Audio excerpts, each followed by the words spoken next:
In today's video, I'm going to teach you how to add a team member on Monday.com. Let's get started right from your main Monday.com workspace. Once you're logged into your account, direct your attention to the very top of the screen. On the right-hand side of the top bar, you'll see an option specifically for inviting people to your account. This is usually shown as an Invite Members button or an icon that clearly indicates adding teammates. This is the main place you'll use whenever you want to bring someone new into your Monday.com environment. Go ahead and click that invite option. When you do, a small window or panel will open.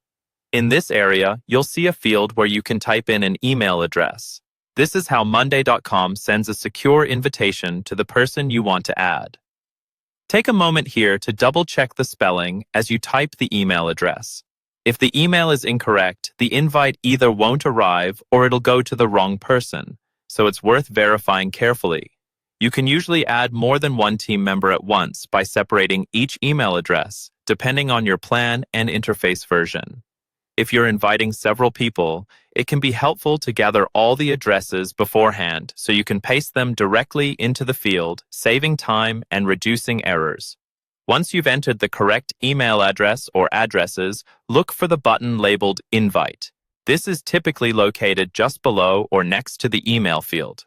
Clicking this button sends out the official invitation from Monday.com. At this point, your part is mostly done. The person you invited will receive an email asking them to join your Monday.com account. They may need to create their own login if they don't already have one, or simply accept the invitation if they're already a user. After they accept the invitation, they'll appear as a member in your account, and you'll be able to assign them to boards, tasks, and projects just like any other teammate. If someone tells you they didn't receive the invite, remind them to check their spam or promotions folder and confirm that the email address you entered was correct. And that's all there is to it. By using the Invite Members icon, entering the correct email address, and clicking the Invite button, you can quickly and easily add new team members to your Monday.com account.